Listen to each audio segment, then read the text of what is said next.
नमस्कार, मैं हूं वीरेंद्र कुमार झा और आप इस समय देख रहे हैं खबर तक। 14 अप्रैल को जब नीतीश कुमार ने मुख्यमंत्री के पद से इस्तीफा दिया था, तब इससे पूर्व बीजेपी के नेताओं के द्वारा खासकर एक प्रकार से यह बात फैलाई जा रही थी कि नीतीश कुमार का स्वास्थ्य इन दिनों ठीक नहीं है और वे मुख्यमंत्री जैसे पद के लायक अब नहीं बचे हैं। और इसी की आड़ में उनसे जबरन मुख्यमंत्री के पद से इस्तीफा दिलवा दिया गया। भले ही नीतीश कुमार यह कह रहे हों कि उनकी दिली इच्छा थी राज्यसभा जाने की, लेकिन उन्होंने यह कभी नहीं कहा कि मुख्यमंत्री पद छोड़ने की उनकी इच्छा है। यह अलग बात है कि संवैधानिक व्यवस्था उन्हें ऐसा करने के लिए बाध्य करता, लेकिन यह तो तब हुआ जब उनके अस्वस्थ होने की खबरें जोर शोर से सत्ता के गलियारों में प्रचारित हो रही थी। और सिर्फ बीजेपी वाले ही नहीं, विपक्षी राजनीतिक दल भी, खासकर आरजेडी, इसे जोर शोर से प्रचारित करवा रही थी। उसे शायद यह लग रहा था कि शायद इसके वजह से एनडीए के खेमे में बड़ा बिखराव हो जाएगा और तब फिर वो चाल चलकर नीतीश कुमार को अपने झांसे में ले आएंगे और फिर कुछ दिनों के बाद यहाँ से भी उन्हें चलता कर देंगे और खुद मुख्यमंत्री बन जाएंगे। बेशक नीतीश कुमार ने अपने पिछले मुख्यमंत्रित्व काल में और चुनाव प्रचार के दौरान कुछ ऐसी हरकतें की थी। सदन में उन्होंने महिलाओं को लेकर जो कुछ कहा था उसकी देश भर में निंदा हुई थी और चुनाव प्रचार के दौरान जो उन्होंने हिजाब खींचा था उसकी भी चर्चा हुई थी और यह प्रचारित किया जाने लगा था कि नीतीश कुमार की मानसिक स्थिति अब ठीक नहीं है। यह दीगर बात है कि उन्होंने इसके लिए अपनी गलती मानी थी और हिजाब हटाने को लेकर यह कहा था कि यह सिर्फ उनका चेहरा देखना चाहते थे, लेकिन बीजेपी ने इसका भरपूर फायदा उठाया और उन्हें मुख्यमंत्री के पद से इस्तीफा देने के लिए एक प्रकार से कहिए मजबूर कर दिया था। हालांकि यह कारण नहीं बताया गया, कारण वही बताया गया राज्यसभा में जाने की उनकी दिली इच्छा। और फिर 15 अप्रैल को सम्राट चौधरी ने बीजेपी के नेता के तौर पर बिहार के मुख्यमंत्री की कुर्सी संभाल ली।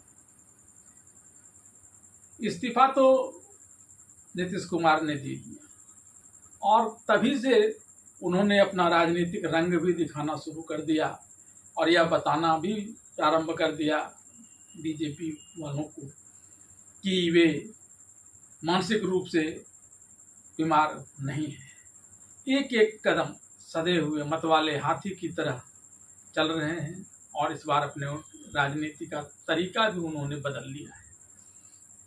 अब वे खुद नहीं कुछ कह रहे, वे अब अपने विश्वास पात्र, ये दूसरे शब्दों में कहें तो राजनीतिक पपेट से ही अपनी चालें चलवा रहे हैं।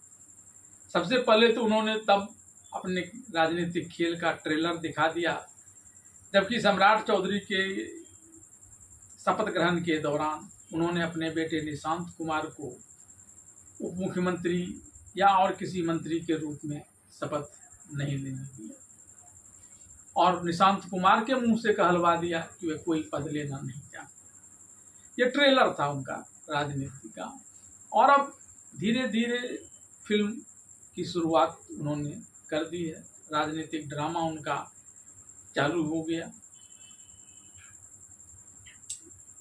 सबसे पहले आज जब जेडीयू के विधायक दल के नेता चुनने की बारी आई तो श्रवण कुमार को चुन दिया।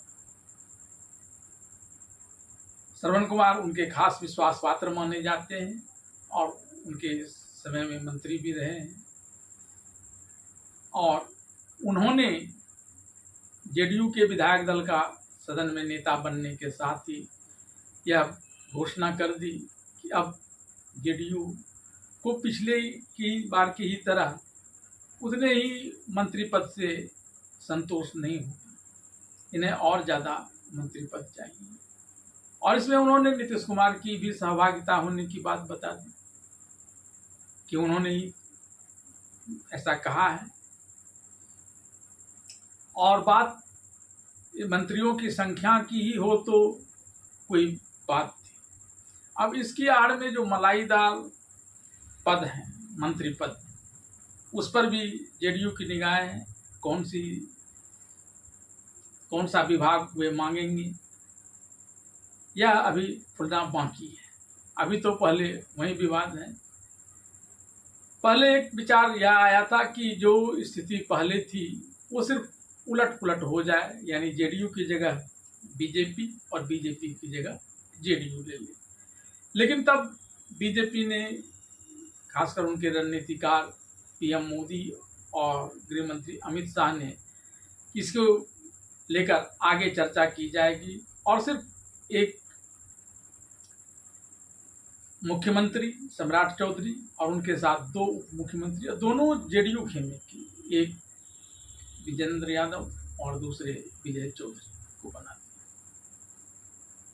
बीजेपी का एक और जेडीयू का एक उप मुख्यमंत्री उन्होंने नहीं बनने दिया, इसलिए कि बीजेपी के अंदर क्योंकि 2 उप मुख्यमंत्री थे, उन दोनों के बीच टकराहट हो जाए और बीजेपी कमजोर पड़े तो फिर उसका राजनीतिक लाभ लिया जा सकता है। बड़ा सोच समझकर इस बार नीतीश कुमार अपनी राजनीतिक चालें चल रहे हैं और ऐसा हुआ भी। विजय सिन्हा ने भले ही सम्राट चौधरी का नाम का प्रस्ताव किया, लेकिन अपनी पीड़ा भी उन्होंने व्यक्त कर दी थी कि केंद्रीय रणनीतिकार पीएम मोदी और अमित शाह की बात को वे मान रहे हैं। और अब यह आगे भी यह बात जाएगी। जब पूर्व में सम्राट चौधरी ने अपने मंत्रिमंडल की एक सूची भेजी थी तो वहाँ भी इस बात की चर्चा हुई थी कि जेडीयू की तरफ से तो जो मांगे रखी जाएंगी वो जितना परेशान बीजेपी को करेगी वह तो करेगी ही, इनके अंदर भी अब परेशानियां बढ़ रही हैं। कई गुटों में बिहार बीजेपी बटी हुई है। सम्राट चौधरी मुख्यमंत्री बने हैं तो ये भी अपने मनपसंद लोगों को मंत्रिमंडल में लाना चाहेंगे। विजय सिन्हा जो खासे नाराज हैं, उप मुख्यमंत्री बनने से चुके हैं, तो वे भी चाहेंगे कि मंत्री पद में उन्हें और उनके लोगों को बड़ी हिस्सेदारी मिले। और नित्यानंद राय भी चाहेंगे, वो केंद्रीय मंत्री हैं। और हाल में बीजेपी के राष्ट्रीय अध्यक्ष बने नितिन नवीन, उनका भी अब यहाँ बिहार में एक कुनबा हो गया है। ये भी चाहेंगे कि इनके चहेतों को मंत्री पद में विशेष ध्यान दिया जाए। तो कुल मिलाकर अब बीजेपी उलझती चली जा रही है। परिवर्तन तो लाया, लेकिन यह परिवर्तन अब उनसे कौन सी कीमत वसूलेगी यह भी देखना दिलचस्प होगा, क्योंकि एक एक कदम नीतीश कुमार बड़े सोच समझकर चल रहे हैं। और मौका भी ऐसा निकाला है कि जिस प्रकार से उन पर मानसिक रूप से बीमार होने का तोहमत लगाया जा रहा था, तो अब यहाँ जब लोकसभा में महिला संशोधन यानी नारी शक्ति वंदन संशोधन अधिनियम पारित नहीं हो सका और एक प्रकार से भद पीट गई पीएम मोदी और अमित शाह की, तब यह कड़ा प्रतिवाद उनकी तरफ से आने लगा है। मंत्री पद में बड़ी हिस्सेदारी मांगे जाने लगी है श्रवण कुमार को विधायक दल का नेता चुनने के बाद से। और अभी ये आगे क्या करेंगे यह देखना दिलचस्प होगा। लेकिन फिलहाल अब इससे राहत पाने के लिए बिहार के मुख्यमंत्री सम्राट चौधरी ने दिल्ली दरबार में अपना शीश झुका दिया है। पीएम मोदी से आज उनकी मुलाकात भी हुई है और कहने को तो ये शिष्टाचार मुलाकात वे बता रहे हैं, लेकिन अंदर ही अंदर उनकी पीड़ा है कि कहीं इस मंत्रिमंडल निर्माण के दौरान उनका मंत्रिमंडल भंग न हो जाए और मुख्यमंत्री की कुर्सी चली न जाए। लेकिन होगा क्या यह तो वक्त बताएगा। फिलहाल हम सब की नज़र नीतीश कुमार की इस मतवाले हाथी वाले राजनीतिक चाल पर टिकी हुई है कि ये अपने पैरों तले कैसे रौंदते हैं बीजेपी को, और सूंड से कैसे उठाकर फेंक देते हैं सम्राट चौधरी को के बहाने पीएम मोदी और नीतीश कुमार की राजनीति को। धन्यवाद।